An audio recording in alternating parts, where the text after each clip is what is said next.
તમારા ઘરમાં તુલસીનો છોડ હોય તો નવરાત્રી દરમિયાન રાખજો આ બાબતોનું ધ્યાન. સુખ અને સમૃદ્ધિની થશે પ્રાપ્તિ. ચૈત્રી નવરાત્રી 2024. જો તમારા ઘરમાં તુલસીનો છોડ છે તો નવરાત્રી વખતે અમુક વાતોનું તમારે ખાસ ધ્યાન રાખવું જોઈએ. તેના વિશેની જાણકારી હોવી ખૂબ જ જરૂરી છે. જાણો તેના વિશે.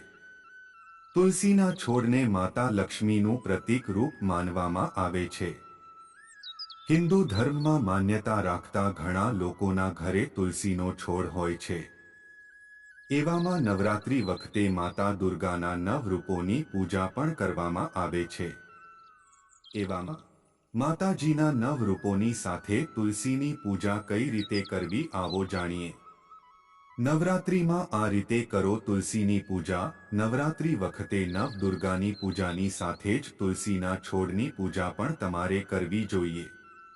જે પણ સ્થાન પર તુલસીનો છોડ છે તે સ્થાનને પણ તમારે શુદ્ધ કરવું જોઈએ અને માતા દુર્ગાની સામે દીવો પ્રજ્વલિત કરવાની સાથે જ તુલસીની પાસે પણ એક દીવો કરવો જોઈએ. ત્યાં જ જો તમારા ઘરમાં તુલસીનો છોડ નથી તો તમે નવરાત્રીમાં ખરીદી શકો છો. નવરાત્રીમાં તુલસીના છોડને ઘરે લાવવા અને તેની પૂજા કરવાથી વાસ્તુ સાથે જોડાયેલા દોષ પણ દૂર થાય છે અને ઘરમાં સુખ સમૃદ્ધિ આવે છે. તુલસી પૂજાના લાભ. એવી માન્યતા છે કે નવરાત્રી વખતે તુલસીના સામે દીવો કરવાથી નકારાત્મક ઉર્જા દૂર થાય છે અને માતા લક્ષ્મી, ભગવાન વિષ્ણુના આશીર્વાદ આપણને પ્રાપ્ત થાય છે. માટે નવરાત્રીમાં દરરોજ તુલસીને પણ ધૂપ દીવો જરૂર કરવો જોઈએ.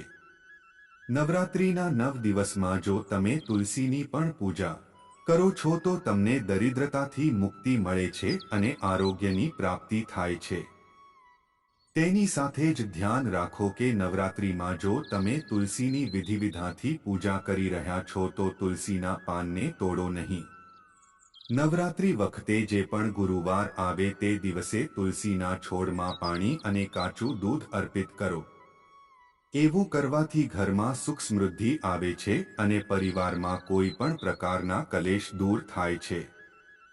જ્યોતિષ શાસ્ત્ર અનુસાર જો દરરોજ સાંજે તુલસીના છોડના સોમે દીવો પ્રજ્વલિત કરવામાં આવે તો ઘરમાં ક્યારેય પણ ખરાબ શક્તિઓ પ્રવેશ નહીં કરી શકે.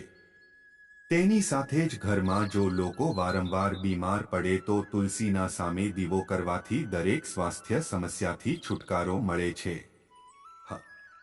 અગત્યની સૂચના. અહીં આપેલી માહિતી માત્ર માન્યતાઓ અને જાણકારીઓ પર આધારિત છે અને ઇન્ટરનેટ અને ન્યૂઝપેપરના માધ્યમથી લેવામાં આવી છે. અત્રે એ ઉલ્લેખ કરવો જરૂરી છે કે અમારી ચેનલ કોઈ પણ પ્રકારની માન્યતા અથવા જાણકારીને સમર્થન કરતા નથી.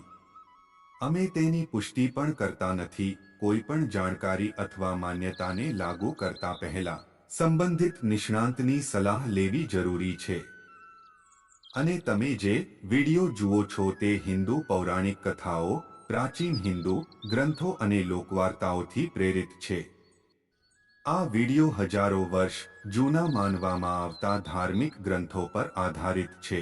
મહેરબાની કરીને નોંધ કરો કે અમારો હેતુ કોઈ ચોક્કસ વ્યક્તિ, સંપ્રદાય અથવા ધર્મની લાગણીઓને ઠેસ પહોંચાડવાનો નથી. અમારો વિડિયો પસંદ આવે તો લાઇક, શેર, સબસ્ક્રાઇબ કરજો. ધન્યવાદ મિત્રો.